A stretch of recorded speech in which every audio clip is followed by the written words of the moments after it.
Magandang araw sa lahat, panibagong araw, panibagong video, panibagong ulam ang ating lulutuin. Kung gusto niyo ng mabilisang pagluto ng karning baboy, tapusin niyo ang video to dahil quick and easy lang itong pagluto natin ng adobo. Pinakasimple, walang masyadong arte, angkop sa mga taong palaging nagmamadali. Kakailanganin lang natin ng bawang at sibuyas. Ito ang number 1 na spices pambabango ng ating niluluto. Hugasang maigi ang karne at pipituhin natin sa katamtamang apoy lamang. Sa ganitong proseso, ang ating karne ay mabilis lumambot at mabango ang ating niluluto. I-arrange natin mabuti upang lahat ng parte ng karne ay maluluto. Ang aking karne ay nasa 3/4 na kilo ng baboy.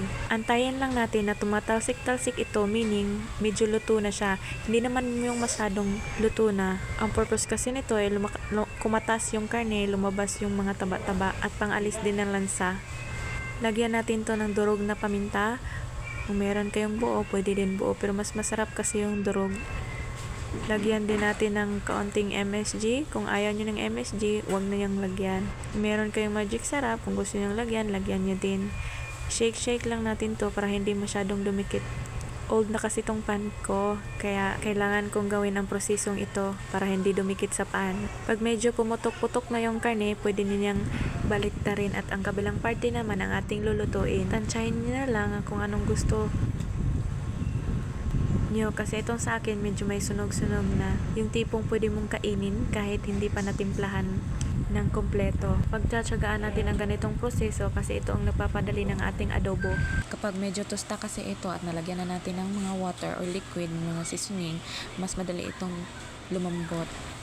Pag ganito na ang texture, pwede niyang halo-haloin para hindi dumikit sa yung pan. Kasi itong pan ko is non-stick. Pero old na, kaya medyo dumidikit na siya. Pwede na to lagyan ng suka. Depende na, tansya-tansya. Pero sa akin, nilagyan ko ng 5 kutsara. At yung toyo dito is almost 3/4 cup. Gusto ko kasi yung maalat-alat.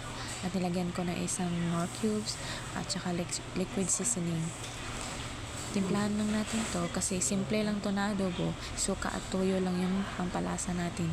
At saka lagyan na ng water. Half na baso lang muna ang lagyan natin ng water at pakukuluan natin ito. Pag medyo sticky na yung sauce, pag open na natin, kung kulang pa yung lambot, lagyan mo na naman ng half na water hanggang sa lambot na gusto mo. Sa pagluluto na ito, mga nakatatlong half cup ng baso ako dito. Hindi ko lang napapakita sa video ang paglagay ko ng half cup na baso, pero nalagyan ko pa ulit-ulit kasi hindi ko pa gusto yung pagka-lambot niya. Gusto ko yung lambot na medyo chewy at minsan naman gusto ko yung lambot na medyo lambot. Ito yung unang half cup na baso ko na na-dilute na. Masarap na siya, pwede na siyang kainin, luto na siya, pero mas gusto ko yung mas malambot kaya nilagyan ko ulit ng half ng baso ng tubig, tinakpan ko ulit at nilagyan ko ulit ng konting toyo. Tikman nyo muna ha, kung naalatan kayo, huwag nyo niyang lagyan ng toyo, pero para sa akin, mahilig kasi ako sa maalat, kaya dinamihan ko ng toyo. Ito yung pangalawang open ko at medyo lamot-lamot na siya, kaya nilagyan ko ulit ng another na pampalasa, which is yung green bell pepper. Konti lang. Paghalo-haluin at kung gusto niyo pang mag-sticky, antayin niyo muna ng mga ilang minuto in a very low heat. Pero kung gusto niyo lumabot pa, lagyan mo ng another half cup of water and then medium heat. Ayan, lambot-lambot na siya. At ito na ang result.